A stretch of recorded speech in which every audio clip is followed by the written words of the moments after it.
Hamish Macbeth and the village Ceilidh that lost its fiddler. A lively village Ceilidh falls silent when its fiddler vanishes, leaving Loch Dhu uneasy and unfinished. Hamish Macbeth soon learns that missing music can hide more than a missed tune. Where in the world are you listening from tonight? And if you enjoy settling into these Highland mysteries, subscribe and make this part of your nightly ritual. Only 11% are subscribed while 89% aren't. Your support truly means a lot. Hamish Macbeth noticed trouble the moment he stepped into Patel's shop. The notice for the winter Ceilidh hung crooked on the wall, as if even the drawing pin wanted no part in it. A crowd had already gathered, pretending to inspect shelves they never looked at any other day. Hamish had seen that look before. Folk were excited, but also ready to complain the moment anything went wrong, which meant they would soon look to him. They always did. Priscilla Halberton Smythe stood near the counter, elegant as ever, reading the notice as though she had written it. She turned at the sound of Hamish's boots dragging on the lino. She gave him a polite nod that never travelled as far as her eyes. She said she was helping at Tommel Castle Hotel for a few weeks. Helping usually meant deciding everything and leaving everyone else to defend the choices. "I've arranged for a professional fiddler," she said, as if the matter were settled. "Callum Fraser. He's played in Glasgow, even on the wireless." Hamish scratched his neck. He was tall and rumpled, and the gesture made him look taller and more rumpled. "Folk here like their own music," he said. "They'll not take kindly to being told a stranger can do it better." "Loch Dhu must raise its standards," she replied. "It will be good for the hotel, and for the village." The villagers who had been pretending not to listen now pretended even harder. They shifted from foot to foot in quiet resentment. Patel, polishing a non-existent smudge on the counter, murmured that outside talent always brought a bit of fresh air. His tone suggested a draught, not a blessing. Hamish bought a tin of tea he did not need and escaped before Priscilla could ask him to distribute flyers. Outside, cold wind came down from the hills. Lugs padded beside him, ears tucked back, glancing at the shop as though some unseen enemy lurked behind the window glass. By mid-afternoon, the whole village knew every wrong detail. Mrs. Wellington from the post office had told 3 people that Callum was once local, though she could not say how. A young fisherman swore he had heard Callum played fast and wild like a man showing off. Someone else said Danny Ross had already cried twice. None of them had seen Callum yet. Hamish wondered if the Ceilidh could survive long enough for the man to step off the bus. Callum arrived on the 3 o'clock service, stepping down with a dark coat that swung too elegantly for Loch Dhu. His fiddle case gleamed. Lugs gave a low growl. Callum glanced at the dog with faint amusement, as if he were used to causing it. Hamish introduced himself out of duty. Callum gave him a look that weighed and dismissed him in a heartbeat. At the Kirk Hall, folk had drifted in to see the star performer. Danny Ross stood by the stage with his own battered fiddle, trying to look confident and managing only a blotchy sort of misery. Callum opened his case and began to play a reel fast enough to blister floorboards. His bow flickered like a showman's trick. Several women clapped politely. Danny winced after the first 8 bars. "It's a bit quick," Danny said. "Folk here like it." "You lot will dance to whatever I give you," Callum said without looking at him. Hamish felt a stab of embarrassment for the boy. Danny had been eager since the posters went up. Now he looked as if he might chuck his fiddle into the loch. Hamish told himself it was musician's pride. Callum was a performer. Performers liked to seem superior. It was easier to ignore than fix. Still, the whole scene made him uneasy. When Hamish stepped outside, he found Mrs. Wellington already telling 2 tourists that Callum had once left the village under a cloud.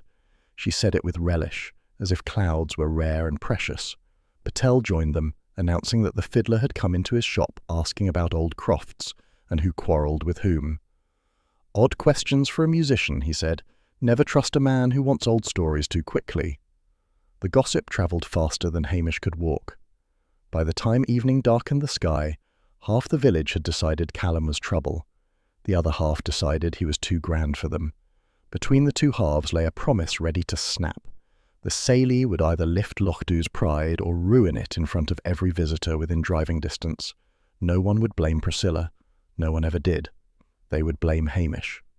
He ate a lonely supper in the station. Lugs curled at his feet.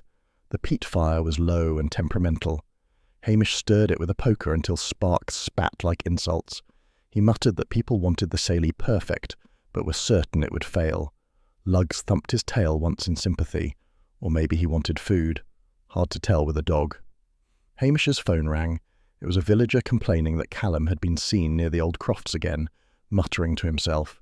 Hamish said he would look into it tomorrow, knowing that by morning the tail would have grown teeth. Outside, the wind lifted over the loch, throwing a long cold note through the night. Somewhere in the distance, Callum's fiddle still echoed from the afternoon, too sharp, too fast, too smug. Hamish felt a bad stirring in his stomach. Loch Dhu did not treat strangers kindly. Strangers rarely treated Loch Dhu any better. He banked the fire, switched off the lamp, and told Lugs they would manage somehow.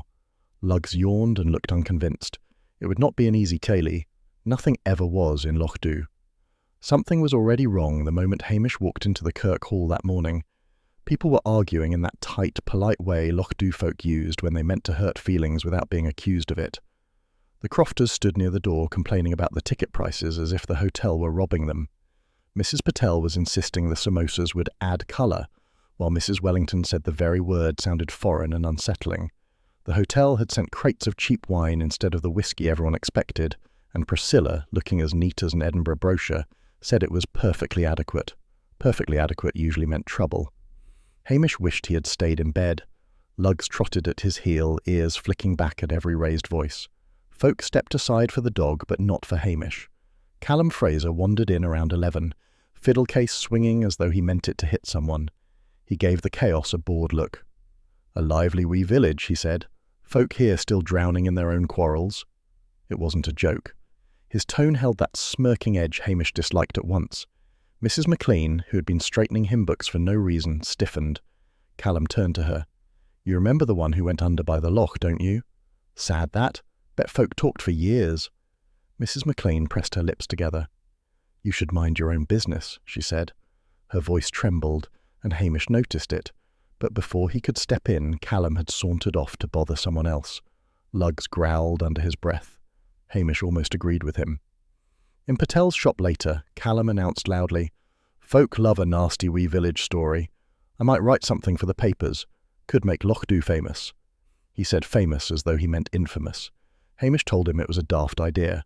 Callum only laughed and called him touchy. Danny Ross arrived at the kirk hall clutching his fiddle again, hope already draining from him. He asked Callum if they could practice a duet. Callum sighed as if the boy were a burden. "Run along, laddie. This is a professional job." Danny's face turned red and he muttered something under his breath before bolting outside. The door slammed so hard dust fell from the rafters. Hamish followed him out, but Danny stormed past without stopping. "You just wait," the boy snapped. It sounded more wounded than dangerous, but Hamish knew how the village could twist words like that. He let it go. Better to leave the boy to cool off. Priscilla appeared beside him. Her voice held that chilly politeness that meant she had already decided he was to blame. "If anything goes wrong tonight, the hotel will hear about it. Our name is on the posters." Hamish said Danny would calm down. He did not mention Callum's questions about the drowning or the smug talk of Sunday papers.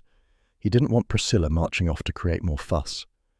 "Just keep the peace," she said. "Please." She made please sound like an accusation. By late afternoon, the mist rolled down from the hills and slipped along the loch. Tourists arrived early, stamping their feet and asking if there would be a raffle. Mrs. Wellington hinted darkly that things were never simple with outsiders involved. No one contradicted her. Inside the hall, the band tuned up. The accordion wheezed, the drummer tapped, and the floor was chalked for dancing. Callum should have been there already. Folk kept glancing at the door. A few muttered that musicians were all unreliable except Danny, who seemed to have vanished entirely. Hamish checked the time again. Lugs paced the edge of the hall, anxious. One of the crofters leaned in close enough that Hamish smelled tobacco on his coat. "Where's your fancy fiddler, then?" Hamish said he'd be along shortly. He did not believe it. Something gnawed at him, small and sharp like a stone in a boot. The door stayed shut. The band stopped tuning. Tourists exchanged irritated looks. Priscilla checked her watch with tight lips. Mrs. Patel asked if she should start serving food because folk get restless when they've nothing to chew. The crofters muttered that the whole thing was a farce. Someone hissed, "Where's the fiddler, then?" Hamish felt the weight of every eye turning toward him, as though he had hidden the man on purpose. The Ceilidh hadn't even begun, and already Loch Dhu had lost its fiddler. It was the sort of shame the village would not forget quickly, or forgive. Priscilla's face was tight with annoyance, which meant something had gone wrong again. The band on the Kirkhall stage shifted from foot to foot, their instruments hanging uselessly as they waited. The crowd were restless, and the tourists already looked cheated. Priscilla leaned toward the accordionist and snapped, "Play something, anything." She said it with the air of someone ordering servants to scrub a floor. Hamish felt her eyes on him next. "Go and fetch Callum," she said. "He should have been here 10 minutes ago." "I'm not your hotel porter," Hamish muttered, but the words were useless. She was already looking past him, scanning the hall as if he were a chair someone had placed incorrectly. Lugs, sensing the tension, kept close to Hamish's leg. He pushed through the crowd and stepped out into the cold night. The loch air was damp and sharp. Folk were still arriving, stamping snowmelt from their boots, but no sign of Callum. Hamish swore under his breath about daft musicians who vanished at the first hint of responsibility. Lugg suddenly tensed. His ears pricked forward toward the back of the Kirkhall. "What is it now?" Hamish asked, but the dog only whined and tugged slightly. Hamish followed him around the corner, boots slipping on the muddy path. The storage shed door was ajar. That alone was wrong. No villager left a shed open in winter unless they had been interrupted. Hamish pushed the door wider. Callum lay sprawled on the cold floor, lanky limbs thrown out as if he had dropped mid-stride. His fiddle case lay open beside him. The fiddle itself was unbroken, which somehow made the scene worse. A heavy whiskey bottle lay near Callum's head. The dark smear on the glass did not need comment. Hamish's thoughts came in a flat, dull way. Dead then, just like that. Another mess nobody would want, and somehow it would all come back to him. Lugs whined again, shrinking back from the doorway. Hamish shut the shed door, turning the key that still hung there. He slipped it into his pocket. He walked back around the corner to find Priscilla coming toward him, colour drained from her face. "Well?" she asked. "He's taken ill," Hamish said sharply. "Tell the band to keep playing that modern nonsense. Keep folk inside." Priscilla stared at him, then at the shed door, and seemed about to ask questions. But she caught the tone in his voice and turned away, almost stumbling. For once she looked human rather than polished. Inside the hall, the accordionist had moved on to a miserable jig that set no one dancing. Visitors muttered about false advertising. One woman said loudly, "This isn't what was on the poster." Mrs. Wellington whispered to anyone who'd listened that the Ceilidh was cursed. The Crofters nodded, as if she had explained the whole mishap perfectly. Hamish phoned Strathbane from the station steps. He kept his voice brief. When Blair arrived half an hour later, stomping up the path like an angry bull, Hamish knew the real trouble had begun. "Trust you," Blair said, jabbing a thick finger at Hamish's chest, "to let a man get murdered in the kirkyard. Typical of this dump. Typical of you." "There's no proof it was murder," Hamish said. "Oh, aye." Blair marched to the shed where Hamish unlocked the door. Blair took one look at the body and smirked as if the scene confirmed some private theory. "Aye, murdered right enough, and I'll lay money one of your precious villagers did it." The hall committee had followed Blair outside like gulls after a trawler. Blair turned and addressed them as if giving a sermon. "Jealousy and drink," he declared. "That's always the way of it out here." Shame moved through the crowd like a shiver. Folk looked anywhere but at one another. Hamish knelt to examine the small things Blair always ignored. Callum's boots were clean, too clean. The paths were muddy tonight, and on a nail near the doorframe he found a scrap of torn, dark wool, not from Callum's coat. Blair barked from behind him. "Who threatened him last, Macbeth? Who?" Hamish stiffened. Danny's angry words flashed back to him. "You just wait." The boy had been humiliated, red-faced, ready to swing his fiddle at something. It would be easy for Blair to seize on that. Too easy. Hamish said nothing. Blair stepped closer. "You heard something. Out with it." Hamish kept his eyes on the ground. Folk were upset. I wasn't listening to every silly spat. Another mistake. He felt it as soon as he said it. Blair straightened as if he'd scented blood. The villagers shifted uncomfortably, sensing a name was about to be dangled. Hamish forced himself to focus. The whiskey bottle near Callum's head had a hotel label, not from the kirk. That meant someone had fetched it from Tommel Castle's supplies. A clue, but useless now with Blair snorting down his neck. The committee began whispering among themselves. Someone muttered Danny's name. Someone else said they had seen him run off earlier. The story was already being shaped, and Hamish had done nothing to stop it. Blair swung the shed door shut with unnecessary force. "Get ready, Macbeth. We'll be dragging folk in for questioning before the night's out. And if this comes back on you, and it will, you'll be lucky to keep that mongrel of yours."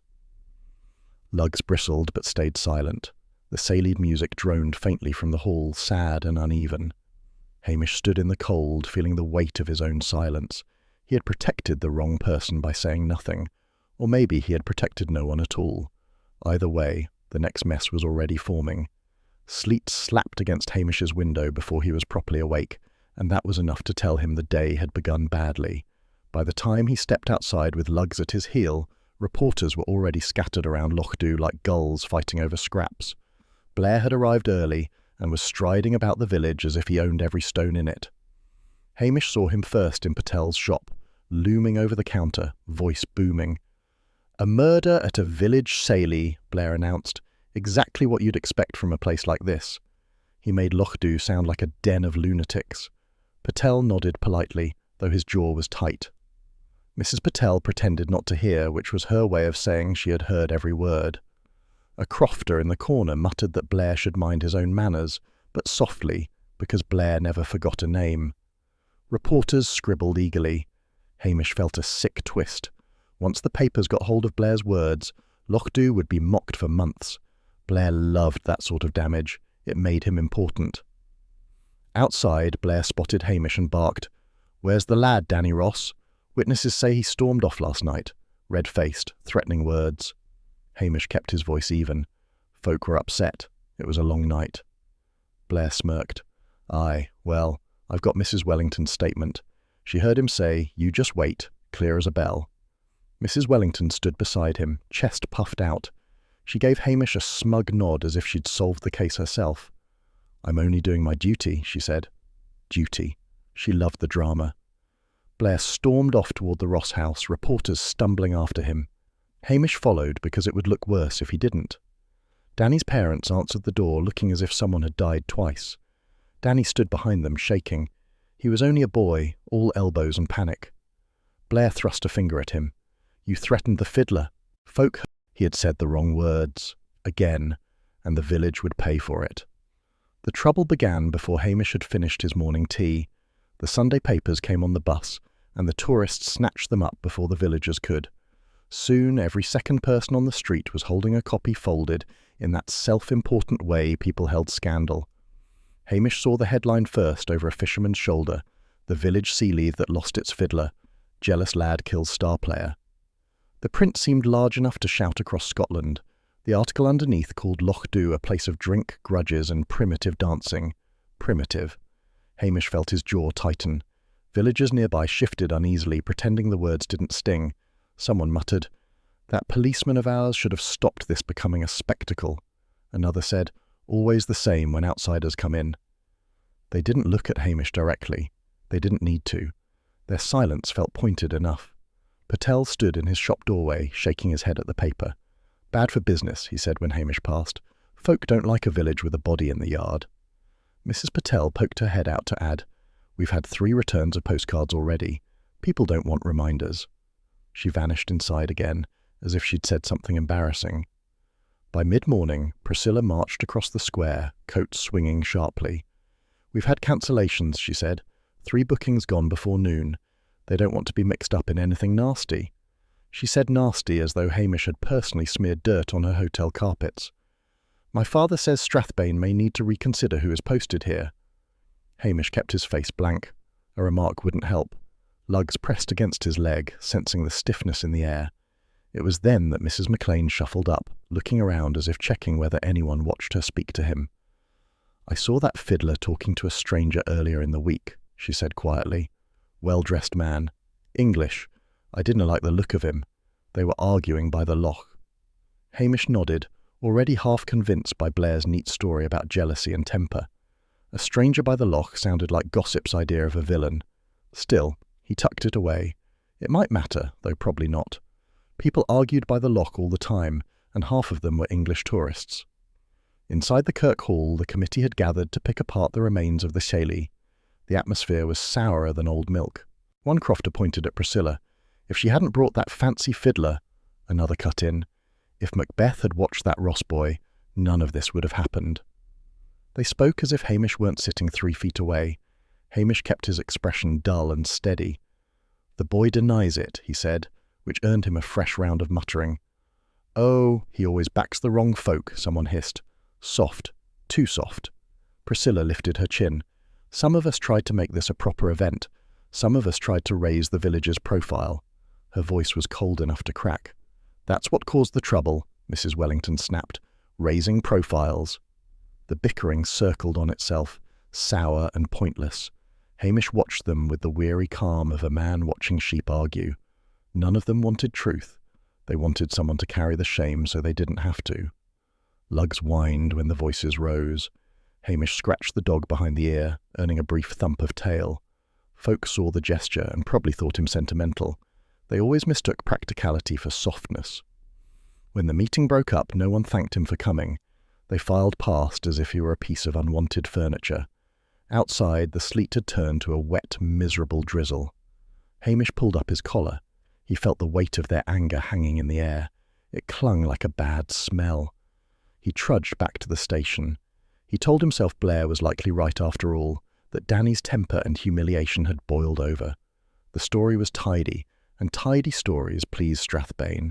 Maybe it really was that simple. Yet the quiet nagging in his mind didn't leave, nor did the thought of that English stranger or the odd look on Mrs. McLean's face. Hamish shut the station door behind him, lit the peat fire, and sat heavily. The village felt colder than the weather, and the next mistake, whatever it was, would likely be his. Something was already wrong when Hamish reached the station that morning. Blair's police car sat outside like a sulking animal, and inside Blair himself was pacing with the pathologist's report crushed in his fist. Lugs crept in behind Hamish, ears flattened at the sound of Blair's heavy breathing. Blair jabbed the report toward him. "Time of death's earlier than we thought," he snapped. "At least an hour before the Ceilidh even started. Your precious Danny was on stage then, tuning his wee fiddle in front of half the blasted village." Hamish took the paper, though he didn't need to read it. Blair looked rattled. That was rare and never good. "Folk saw the lad," Hamish said quietly. Blair rounded on him. "Aye, Macbeth. I know folk saw him. That's the problem. Daviot rang this morning, wanted to know if I'd arrested the right idiot. Political oversight." He sneered over the words as if they tasted sour. "Now I've to prove the lad slipped away without being noticed, and you're going to help." Hamish felt the familiar heaviness of being ordered into stupidity. "I'll ask around," he said, though he already knew the answer. "Good," Blair said, "and don't go soft. That's how this village gets away with things." Hamish left before Blair could start shouting again. Lugs hurried at his heel, glad to be out of the station. Snowmelt ran in thin rivulets down the road, and villagers watched Hamish with that wary look people used when they weren't sure whether he was friend or suspect. He stopped first at Patel's shop. Patel wiped his counter for the 3rd time that morning. "I remember the boy," Patel said. "Danny came in for lemonade just before folk began arriving. He stood right there, fumbling for change. Hard to murder anyone at the back of the kirk while fumbling for change here." Hamish nodded. "You're certain about the time?" "As certain as anyone," Patel said stiffly. "But if your Mr. Blair needs different answers, he should come ask himself." A tourist buying crisps chimed in unhelpfully. "You people all know each other's business anyway." Patel gave him a glare sharp enough to cut string. Hamish moved on to the post office. Mrs. Wellington had been fussing with envelopes in a way that suggested she expected official thanks for her involvement. When Hamish asked again about her supposed overheard threat, she coloured slightly. "Well," she said, "folk were saying the boy was upset. I might have put the words together myself. Sounds like something he'd say." "So, you didn't hear him actually say it," Hamish said. She sniffed. It felt true. She turned her back, muttering about people twisting her words. Hamish walked out before she could blame him for her own exaggeration. Back outside, Lugs paused, nose twitching. A group of villagers clustered near the kirk hall, their voices low and sharp. Mrs. McLean stood among them, flustered, clutching her handbag like a shield. Hamish approached. "Everything all right?" Mrs. McLean flinched at his voice. "You should know, Constable," she said. "The raffle box from the Ceilidh fund is missing. Money's gone too." Hamish frowned. There was no raffle. "Aye, that's what I said," she replied, "but the box is gone regardless. Callum joked about it, said he'd make sure the money was safe from Highland fingers. I thought he was teasing." The villagers exchanged looks, pleased to have something new to gossip about. A crofter said, "So the fiddler was a thief on top of being a corpse. Fine choice the hotel made." Mrs. McLean bristled. "I never said he stole it, only that it's missing." Hamish felt a flicker of unease. Theft made more sense than jealousy, but he wasn't ready to say it aloud. He thanked Mrs. McLean, though she barely met his eye, and she hurried off as if she regretted speaking. A few curious figures drifted after Hamish as he headed back toward the road. Word travelled faster than feet in Loch Dhu, and soon a small knot of villagers had formed outside Patel's shop again. Their faces showed the same mixture of resentment and hope. Resentment at being suspected, hope that someone else would take the blame. Hamish cleared his throat.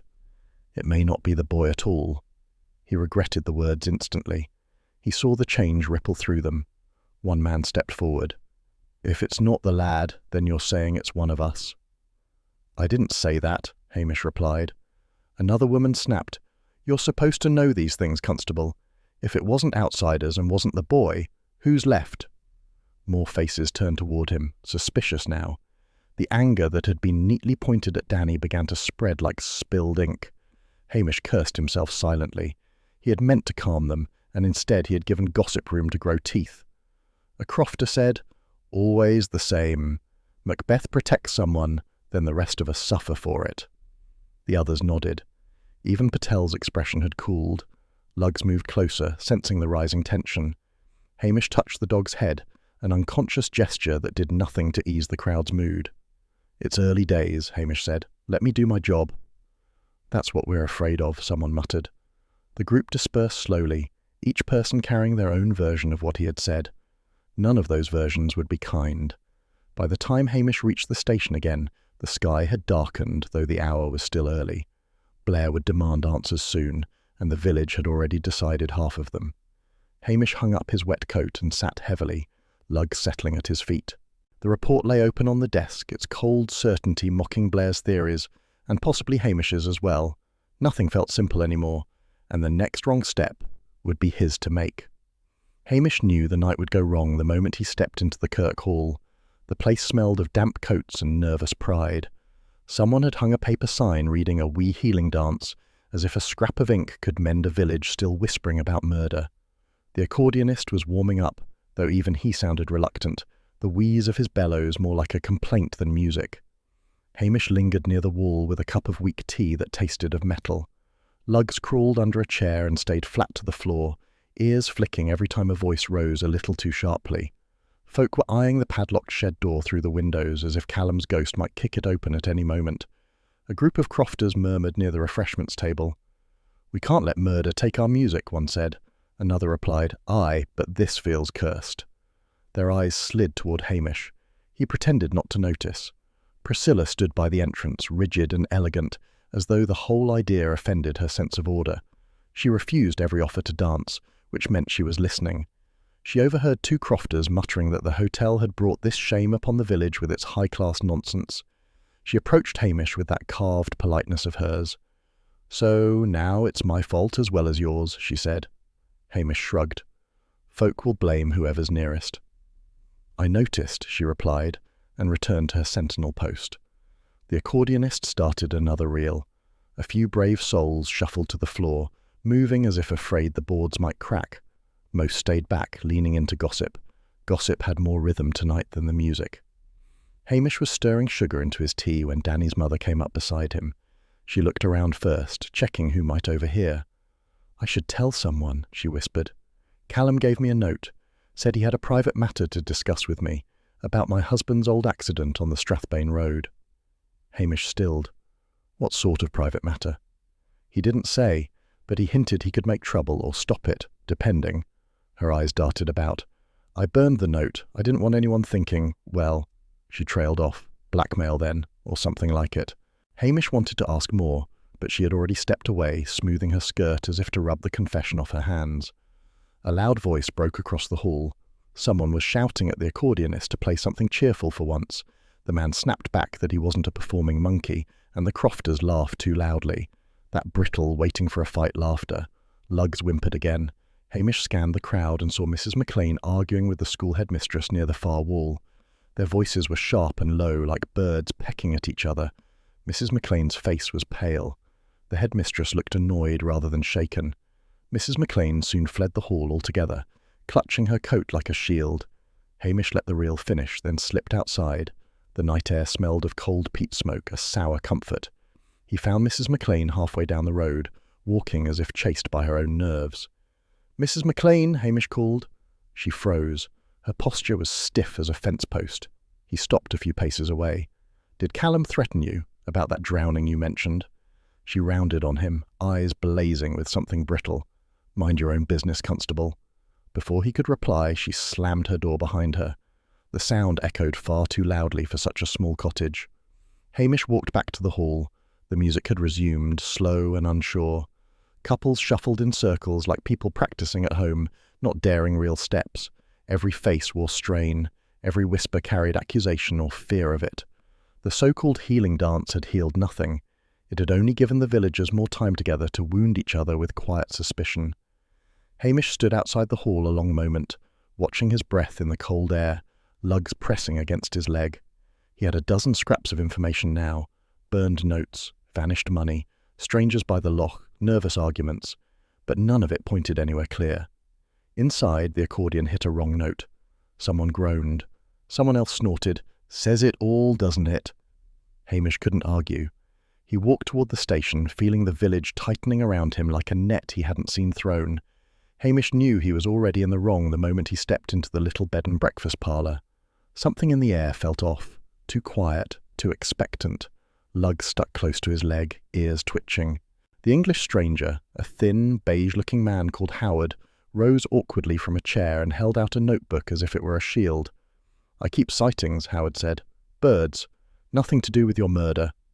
His voice trembled at the word murder, like a man who didn't know how to carry it. Hamish took the notebook. The pages were filled with hurried scribbles, times, weather marks, notes about a kestrel. It all looked terribly dull, which only made Hamish more suspicious. "Mrs. McLean says she saw you by the loch with Callum Fraser." Howard nodded. "He asked the best way to walk to Strathbane, that's all. I told him the road was long and the paths no good in winter." Hamish narrowed his eyes. "You argued?"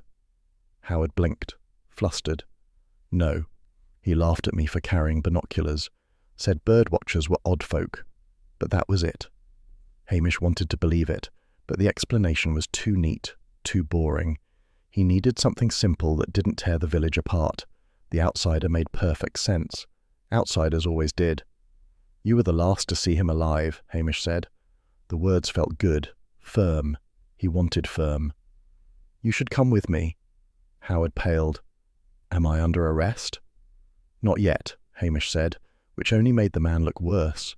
Blair was delighted when Hamish brought him the name. "Finally," Blair crowed, "a proper suspect." He marched into the bed and breakfast like a man raiding a smuggler's den. "Right then, you," he barked at Howard.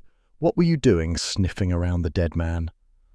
I told the constable," Howard stammered. "You'll tell me now." Blair practically dragged him outside. Howard's landlady protested, wringing her hands. "He's a polite man, officer. Keeps to himself. Never any trouble." "Aye, they always say that," Blair said, hauling Howard toward the car. Blair's followers scribbled notes as if taking a victory lap. Under questioning in the hall, Howard grew muddled. Blair shouted questions at him until the man could barely string a sentence together. "What time did you see him?" Blair demanded. "I don't know. Maybe later, maybe earlier, I don't remember." "Convenient," Blair snarled. "Too convenient." Hamish stood by, uneasy but silent. He had nudged Blair in this direction. If Howard was guilty, then the village might settle again. If he wasn't, well, Hamish didn't want to think about that. Patel appeared quietly at Hamish's elbow. "Constable," he whispered. "The missing raffle box turned up behind the kirk. Empty. Locks." Hamish looked toward the kirkyard, where the shed sat dark and closed. Somewhere in that cramped space lay the truth he had avoided, and now the whole mess was worse. He stepped out into the cold, no closer to answers, and far deeper in trouble. Hamish knew something was wrong the moment he reached the Kirk Hall yard. Blair was leaning against his car, smirking at two visiting officers, as if he'd already solved the murder and was only waiting for applause. Luggs pressed close to Hamish's leg, uneasy. "You again," Blair said. "What now? Another Englishman you want me to haul in?" Hamish ignored the jibe. "We're looking in the wrong places. I want another look at the shed." Blair gave a bark of laughter. "Be my guest. Nothing in there but dust and your imagination. But go on, Macbeth. Prove me right." Hamish took the key from his pocket and unlocked the shed door. The cold inside was sharper than the air outside. Boxes, chairs, and forgotten decorations cluttered the space. It looked harmless until Hamish let his eyes settle, not on the mess, but on the quiet spaces between it. There was a chair at the back, plain wood, tucked behind a crate. At first it seemed like every other chair, but the seat held a faint dark ring, as if something wet had pooled there and been hastily wiped. Hamish crouched. On the floor beneath, tiny dried beads of whiskey caught the dim light like dull amber. He felt a small shiver of certainty. The bottle hadn't simply been dropped, it had been placed there. Someone had picked it up again during a struggle. Blair pushed past him. "What are you gawking at? Old stains? This is what comes of letting village tales guide your nose." Hamish ignored him and ran a finger along a nearby crate. A dusting of fine white powder clung there. Not ordinary dust. Too smooth, too pale. He scraped a bit onto his thumb. "I'll speak to the joiner," Hamish said. Blair snorted. "Oh, good. More gossip." Hamish left the shed with Luggs trotting beside him. The joiner was working in his yard, sawing planks with the sour concentration of a man who disliked interruptions. When Hamish showed him the powder, the man frowned. "That's rosin," he said. "Fiddlers use it for their bows, gives them grip." He was priming that bow. Somebody disturbed him. Hamish felt the shape of the truth shift again. Callum hadn't been attacked in some lonely lane. He'd been in that shed, preparing to play. Back inside the Kirk Hall, Hamish looked at the neatly stacked chairs. Something nagged. The inventory ledger lay on a little table, one of Blair's more tedious enthusiasms. Hamish flipped through the pages. "There are 8 chairs missing," he muttered. Blair, who had followed him in to gloat, said, "Folk borrow chairs all the time." "Not this many," Hamish said, "and one is in the shed. Someone moved them around." Blair folded his arms. "So what? Saves us cleaning up." Hamish didn't answer. Only someone who worked regularly in the hall would know how many chairs there ought to be. Only someone like a committee member. He left the hall and walked the path to Mrs. McLean's cottage, Luggs whining softly. When Hamish knocked, she opened the door only a crack. "I've nothing more to say," she snapped. "You have a key to the hall," Hamish replied. Her lips pinched. "Everybody's got a key these days. Folk borrow it. I hardly touch the place." She shut the door before he could ask more. Luggs sat down in the road, looking at the cottage with a soft, uneasy whine. Hamish went next to the school, where the headmistress was sorting papers as if rearranging them gave her moral strength. "You ever use the hall key?" he asked. She gave him a brittle smile. "I hardly set foot in that place. Too draughty." Her eyes darted away. A lie, or nerves, or both. He stopped by the manse on the way back, hoping for something steadier. The minister's wife answered cheerfully. "Miss Fraser has the key quite often," she said. "She's forever organising something or other." She seemed pleased to be helpful, unaware her words had struck something vital. Miss Fraser, the headmistress, her stiff manner at the dance, her argument with Mrs. McLean, her discomfort when people mentioned the drowning. Hamish returned to the station thinking Blair would distort everything, so instead he telephoned Daviot himself. The chief listened with the patience of a man forced into a corner. "So," Daviot said sharply, "you have no suspect, only chairs, dust and gossip?" Hamish bristled. "It narrows the circle." "It narrows nothing," Daviot snapped. "Stop wasting time with village chatter and give me a name." Hamish stared at the receiver after the call ended. The pressure had grown heavier, not lighter. Every answer seemed to drag him closer to accusing one of their own. Luggs put his chin on Hamish's knee, eyes soft, mirroring the mood and offering nothing else. Hamish rubbed the dog's head and looked out the window toward the Kirk Hall.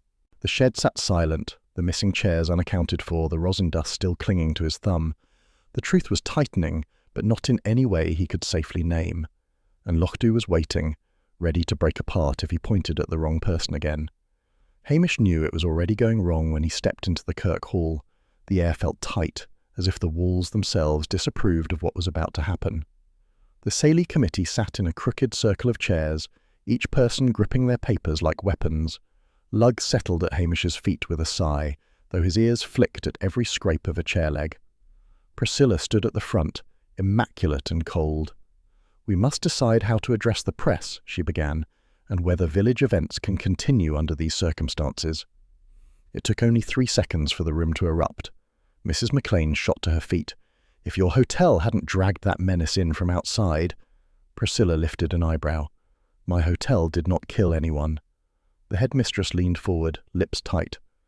"Perhaps if the raffles were handled properly, none of this would have happened. I have said for years that the funds were managed sloppily." "That's because you never lifted a finger to help," Mrs. McLean snapped back. Hamish scribbled something meaningless in his notebook. Luggs nudged his knee, unsettled by the sharp voices. Hamish envied the dog's honest discomfort.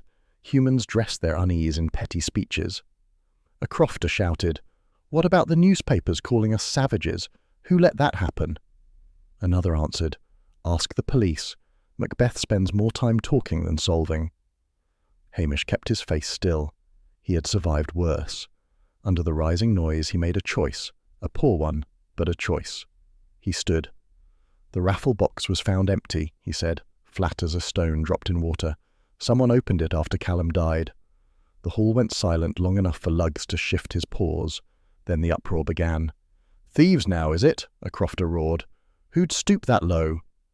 Several heads swivelled immediately to Mr. Patel, who stiffened. "The money was never in my shop," he said sharply, "and you all know it." Eyes turned away, embarrassed but not apologetic. Before Hamish could steer them back to something sane, one of the elders grumbled, "I saw Callum taking cash from a woman outside the hall. Looked secretive." The ripple of shock was immediate. Half the committee leaned forward, trying to see who he meant. The elder shrugged. "Married woman, too." Every head swung toward Danny's mother. She went crimson. "How dare you? I wouldn't give that man a penny." "No smoke without fire," someone muttered. Danny's mother burst into shaky tears and fled the hall, knocking over a chair. The sound echoed miserably. Luggs whined. Hamish closed his eyes briefly. By bringing up the money, he had shoved innocent folk into the villagers' appetite for shame. Callum's behaviour, whatever it had been, was turning into a dragnet for everyone's grudges. The headmistress folded her arms. "This meeting is achieving nothing, and I dislike having my reputation dirtied by association with someone else's gossip." "Oh, you're quick enough to gossip yourself," Mrs. McLean snapped. "Ladies," Priscilla interrupted, voice like cracked ice, "we are not advancing anything by clawing at one another." But nobody wanted her sense of order. They wanted a culprit they could spit at. Hamish tried again. "The missing money may connect to the murder. That's all I meant." Priscilla shot him a look that could have trimmed hedges. "Helpful, Hamish," she said softly. Quiet, but cutting. The minister gave a half-hearted blessing which nobody listened to, and the meeting dissolved into bitter muttering. People left in hunched pairs, whispering about thieves, adulterers, and incompetent police. Hamish stayed seated until the hall had mostly emptied. Luggs rested his head on Hamish's boot, as if anchoring him. He had no suspect, only a village tearing strips off itself, and a murder soaked in money and pride. Every clue seemed to drag another person into humiliation. He stood, brushed dust from his trousers, and looked toward the shed outside, the place where everything had started. The village was collapsing in on itself, and he was running out of ways to hold it steady. He turned off the hall lights and stepped into the cold evening, no closer to truth, and far deeper in trouble. Hamish could tell the morning was already spoiled when he saw Mrs. McLean's curtains snap shut the instant he turned onto her path. Luggs gave a small, doubtful whine. Even the dog knew this visit would go badly. He carried a packet from Patel's, more for cover than for usefulness. When he knocked, Mrs. McLean opened the door only wide enough to show her mouth pressed in a hard line. "I've told you all I'm going to," she said. "A jest about a drowning years ago, that's all. You folk want it to be wicked." Hamish held out the packet. "Your order from Patel. I was passing." She didn't take it. "Leave it there." He set it on the step. "Mrs. McLean, Callum talked about writing things for the papers. Did he threaten to name anyone? Maybe upset some old stories?" Her hands twitched at her sides. I'm an old woman, Constable. Who cares what I did or did not hear? That's not an answer. She started to close the door. It's the only one you'll get. The latch clicked before Hamish could push any further. Lugg sniffed at the door, then backed away as if the wood itself was unfriendly. Hamish walked back down the path, irritation sharp in his chest. The village had turned evasiveness into an art form. Mrs. McLean was its current champion. Later that afternoon, the minister's wife poured tea with unnecessary cheer. Poor Mrs. McLean, she said. Folk forget she was once engaged. The man drowned in odd circumstances long before your time. People said she was unlucky. She lowered her voice. If Callum was asking questions, it might have brought all that nastiness back. Hamish sipped his tea. Dry, overpowering, badly brewed. Folk don't need much encouragement to revive nastiness. True enough, she said, and moved on to complaining about hymn choices, leaving Hamish to his thoughts. On his way back to the station, he passed Mrs. McLean's gate and stopped. A length of dark wool clung to the latch. Ordinary enough, except it matched the torn scrap he had found caught on the shed door. Same thickness, same weave, same colour. He bent closer. Lugg sniffed once, then sat, ears low. Mrs. McLean appeared behind the gate with surprising speed. What are you staring at now? This bit of wool, Hamish said. Looks like it came from your coat. She reached out, snapped the piece free, and walked back inside. A moment later he heard the crackle of her fire, as if she had thrown it directly into the flames. Hamish stared at the gate. People didn't burn harmless scraps unless they meant something. Back at the station, the telephone shrilled like an angry wasp. Hamish answered reluctantly. Daviot's clipped voice came down the line. Macbeth, I am beginning to question your competence. You are allowing sentiment to cloud your judgment. Either charge someone or step aside. Hamish said nothing. Anything he said would only make Daviot worse. From the doorway, Blair watched, arms folded, smirk firmly in place. When Hamish hung up, Blair said, If you like, I can take over properly. Ask the old bat some real questions. Hamish's temper flickered. You'll leave her alone. Oh?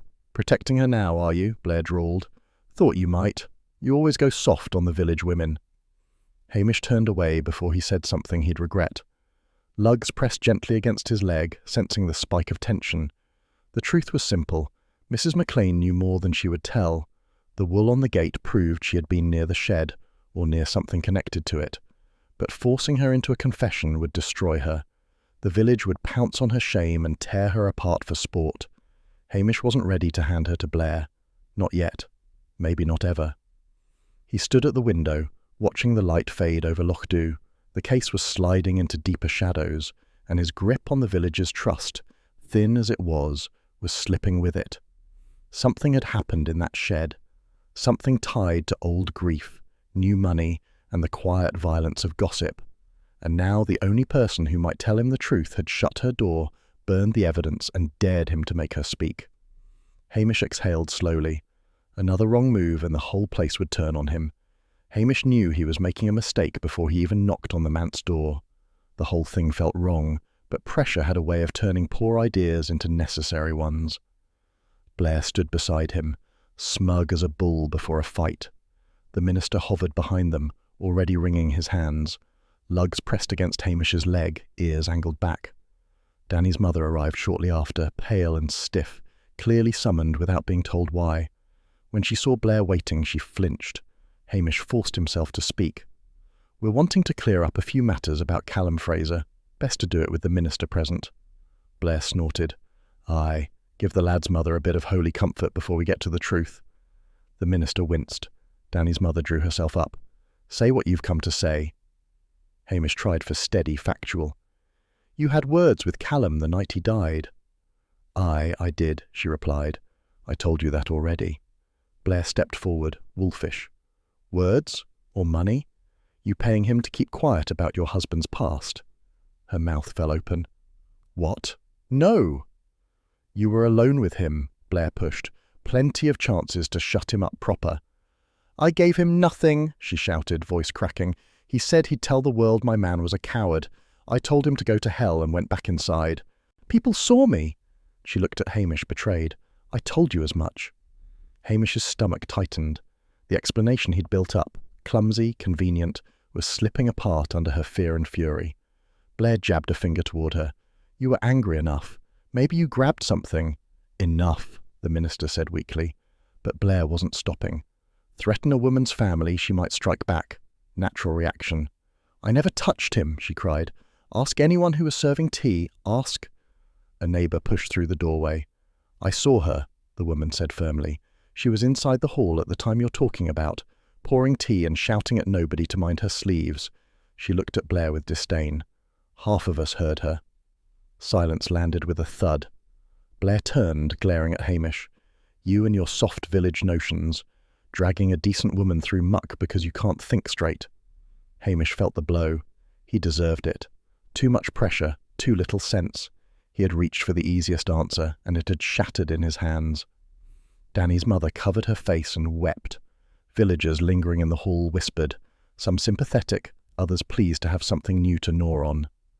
Priscilla appeared in the doorway, her posture so still it was almost cruel.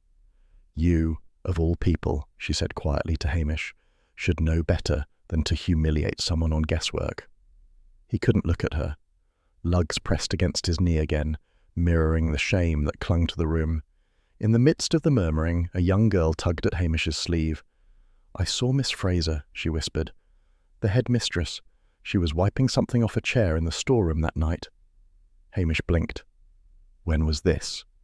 But the hall had erupted again, Blair declaring the inquiry set back by Hamish's village nonsense, Danny's mother being led away by neighbours, the minister trying to pray over the din. The girl shrank back, unnoticed, her small clue swallowed by noise. Hamish barely caught the words as she repeated them softly, something about wiping a chair before she was swept out with the others. He should have stopped her, should have asked again, should have written it down, but Blair was shouting. Priscilla's cold disappointment still burned under his skin, and Hamish, flustered, angry at himself, let the remark slip into the chaos. Another mistake, another thread dropped. When the hall finally emptied, Hamish stood alone in the manse doorway, the night sharp around him. The wrong accusation hung in the air like smoke, and somewhere, hidden beneath all the village noise, a truth he'd almost heard had already started drifting away. Hamish woke to the feeling of something unfinished gnawing at him. Not guilt, Lochdu wouldn't let him off that lightly, but a dull, irritating awareness that he had missed something small and stupid. Lugs watched him dress with solemn patience, as if waiting for Hamish to remember what any sensible dog already knew. By mid-morning he had it, the girl's quiet remark about a chair in the storeroom. He'd nearly let it vanish in the racket Blair had made. Paired with the rosin dust he'd found earlier, it tugged at the same thread. He headed for the school, telling himself it was a routine call about safety at village dances. The lie felt flimsy. Miss Fraser greeted him at the classroom door with a strained nod, the kind she used for bad news or inconvenient visitors. "Constable Macbeth," she said, "this is an awkward time." "I'll be quick," he replied, "just wanting a word about the hall arrangements." Her lips tightened, but she stepped aside. Inside, the children chanted arithmetic in weary voices. Miss Fraser's shoes clicked across the floor, neat, polished, severe. Hamish spotted a tin on the shelf behind her desk. Rosin. Same dull brass colour, same brand as the dust in the shed. She saw him glance at it. "I play for the school band," she said sharply. "Everyone knows that." Hamish nodded mildly. "Aye, useful for the Ceilidh, that." She said nothing. He let his gaze drift toward her cardigan, dark wool carefully mended, and then toward her hands. Her knuckles were white where she gripped the rosin tin, though her face remained smooth. "I've been checking the chairs in the Kirk Hall," Hamish said. "One seems to have been moved. Strange place for it, in the back of the shed." Her jaw twitched. "Chairs get moved. It's not a crime to tidy up."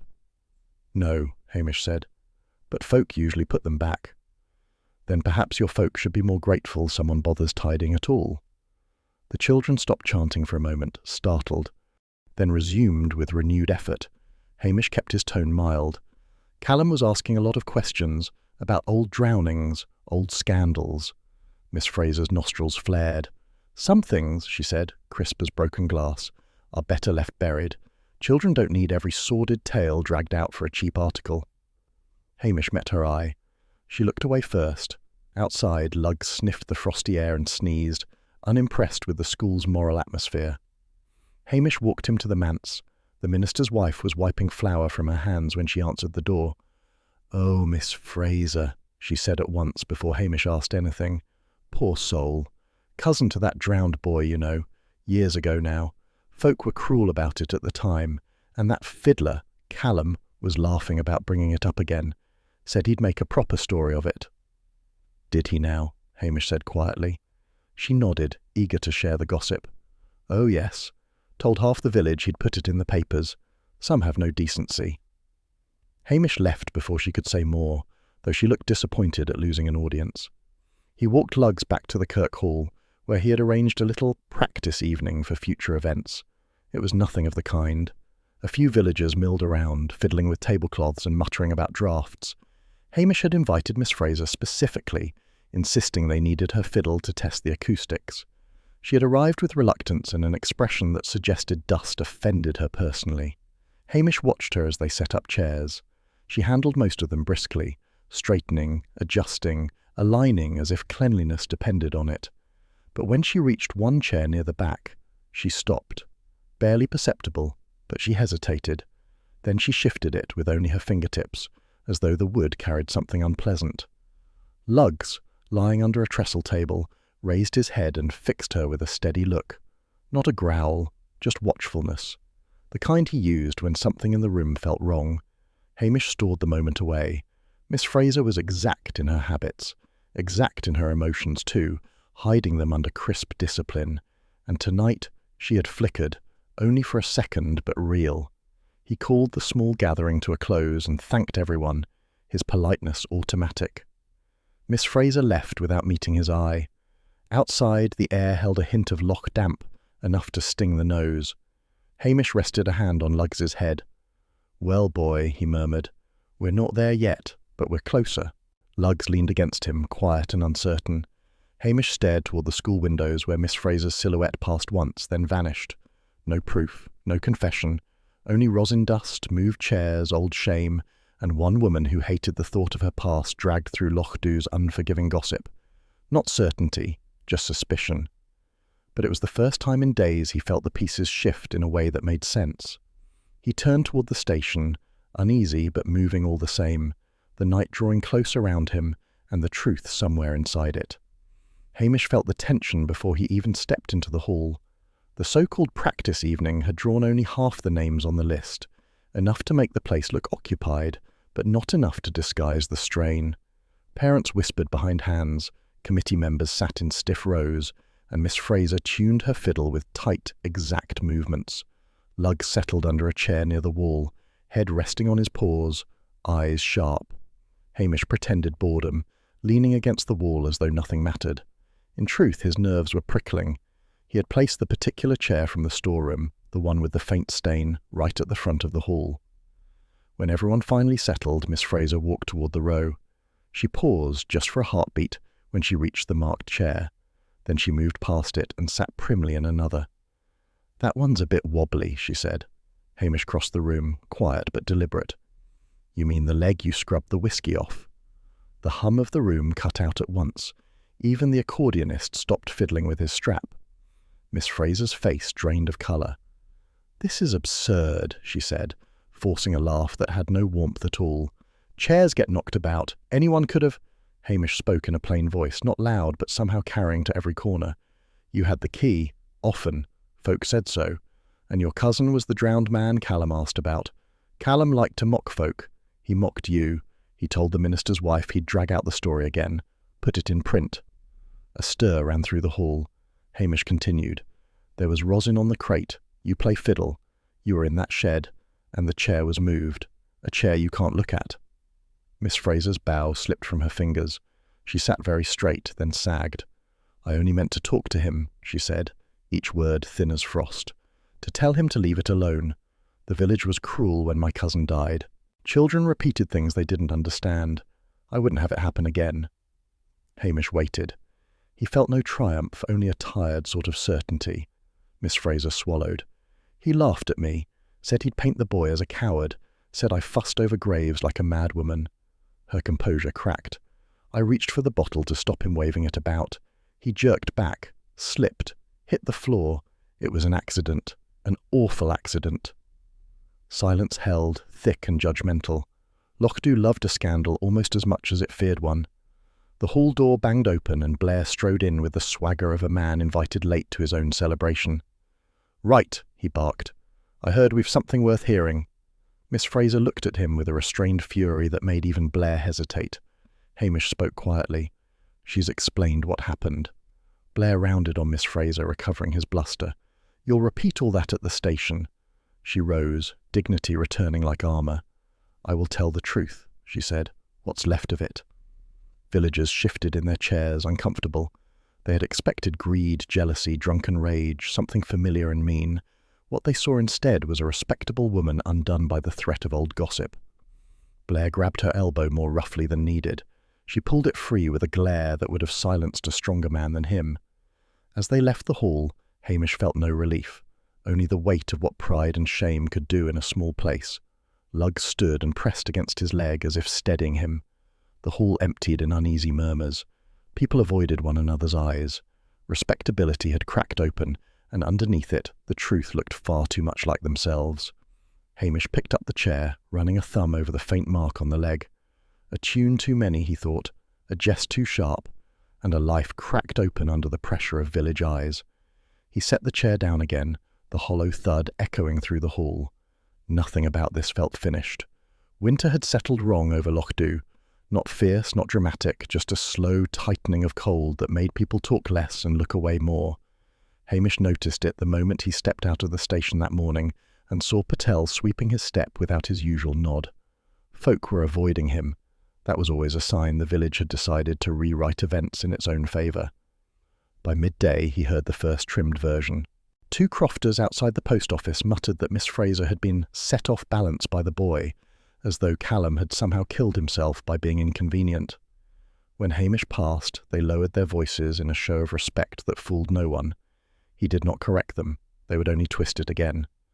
The Kirk Hall stood dark most evenings now. The committee, once full of grand improvements, had grown quiet. A few villagers claimed they would never hold another dance. Others said they must, or the murder would win, though no one explained how a dead fiddler kept score. The phrase, "the Ceilidh that lost its fiddler," had begun to drift around, half a joke, half something sourer. Back in the station, Hamish found a large brown envelope from Daviot. Lugs growled at it, which showed the dog had more sense than most superiors in Strathbane. Hamish tore it open and read the stiff letter praising the case's resolution while regretting his meandering methods and ill-considered public interventions. There was a line about promotion being unsuitable at this juncture. Hamish snorted, folded the letter, and used it as kindling to coax the peat fire back to life. "Suited me fine," he said to Lugs, who thumped his tail in agreement. A few days later, Priscilla asked to speak with him before she returned to London. They met on the shore road, the wind biting along the water. She was wrapped in an elegant coat that made Hamish feel like a tramp beside her. "I wanted to thank you," she said, her tone cool as ever, "for doing your best to keep the worst of it out of the papers." Hamish kicked a pebble. "Didn't manage that, did I?" Priscilla paused, a faint narrowing of her eyes the only sign she had felt the sting of it all herself. "You were right about the danger of bringing in outsiders just to impress people," she said. It was not praise, just a remark she felt obliged to make. Then she nodded and left him standing there like a man dismissed by a headmistress. Hamish watched her car go. He supposed he should feel something, but all he felt was the cold creeping up his sleeves. Lugs pressed against his leg, offering the only comfort he ever accepted. In the following week, Lochdu settled back into its usual habits, though nothing sat quite right. The butcher spoke sharply to customers, as if defending a reputation no one had questioned. Miss Wellington announced loudly that she had always suspected Miss Fraser needed a firm hand, though she had previously declared the woman the backbone of village standards. Everyone seemed eager to forget, yet eager to shape the forgetting. One afternoon, Hamish sat alone in the station, listening to the wind pushing at the windows. Patel's delivery van rattled somewhere outside, a homely sound. Lugs lay at his feet, head rising every so often when a gust rattled the roof. Hamish poured a weak cup of tea and stared at the curling steam. Callum's face drifted through his thoughts, not kindly, not accusing, just there. A foolish, lively boy, too fond of poking at old wounds. Miss Fraser's tight dignity haunted him more. A woman who had lived her life by rules no one else cared to keep, undone by fear of village tongues. Hamish scratched Lugs behind the ears. "That's enough dancing for a while," he said. The dog sighed as if relieved. Outside, Loch went on with its quiet, complicated business. The Ceilidh was over, the fiddler was gone, and winter kept on tightening, as though the village preferred silence now that all the wrong music had been played.